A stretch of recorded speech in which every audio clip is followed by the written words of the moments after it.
Welcome to Mishna study Masechet Shabbat Perek Yud Aleph Mishnah Dalet. Over here in this Mishnah, we're going to speak about throwing in an ocean, right? So we know an ocean has the law of a din of a karmelit, right? Karmelit is not Reshut Rabim nor a Reshut Yachid, right? It doesn't fit into either one, right? Because of the parameters of it, right? People aren't passing through it all the time, right? It's not something where people are constantly passing through, and it's not someone's private property, right? So it's a karmelit, it's somewhere in between. So hazurek bayam arba amot, if a person throws in the ocean 4 amot, patur, he's patur, right? He's not hayav, but it's not allowed, right? It's patur abalasur.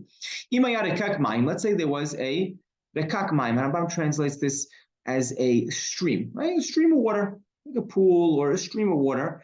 Urshut rabim mehalechet bo, right? And the public domain passes through the stream. Everyone's passing through it. So now, hazurek betochar ba'amot, if a person throws within it 4 amot, hayav, he's hayav, because we still consider this a reshut harabim, right? We're not considering this an ocean. Just because this stream is passing through reshut harabim, we're still considering it a reshut harabim, and therefore, if a person throws 4 amot, it's going to be hayav. Now, kama hu rekak mayim, what's the size of this stream? So pahot me'asarat tvachim, it has to be less than 10 tvachim high. But let's say it's more than 10 tvachim high. Okay, at that point, it's already going to have it's going to be considered its own reshut, its own domain once it's 10 tvachim high, and we'll consider it like an ocean, and then a person would be patur if he throws within it. But over here, because it's less than 10 tvachim, we're going to consider it reshut harabim.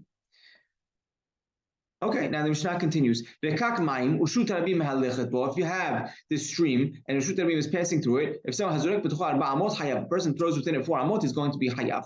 Now this is interesting because it's the same exact language as the first part of the Mishnah. Here highlighted for you in red, right? It's literally the same exact words verbatim, right, that we mentioned. So why does the Mishnah repeat it twice? So this is something the Gemara delves into, and they point out 2 points, two pieces. Why does it say mehalechet bo twice? Right? What's the point of that whole phrase?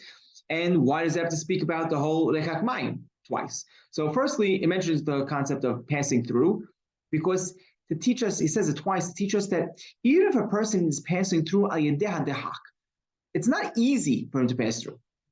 Right? I don't know, maybe it's muddy on the bottom or whatever it is. It may not be so easy to pass through, but because it's a reshut rabim, even so, if a person throws within it 4 amot, he's going to be hayav.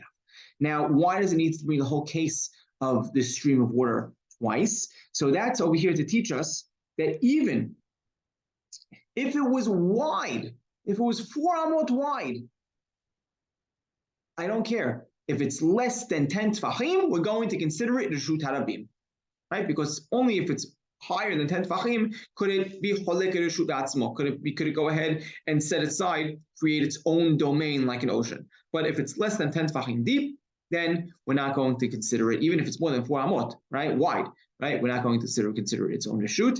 And the opposite is also true, and that is that once it's 10 tfachim high, even if it's as thin as 4 tfachim wide, if it's 10 tfachim high, it's going to be considered its own reshut, right? And I just point out over here, I mentioned even if it's only 4 tfachim wide, right? That's Rambam, right? Rashi actually is gores over here 4 amot, which is interesting. There are different opinions, and I think it's the Rashash. Yeah, the Rashash actually points out, because it makes more sense according to the way Rambam has it and his girsa. You could look into this more, but that's the din of our Mishnah. And I would just point out that this stream that we're talking about, that's passing through the Reshut Rabim, it doesn't matter whether this is the summertime, wintertime. Either way, all these laws apply as we mentioned in our Mishnah.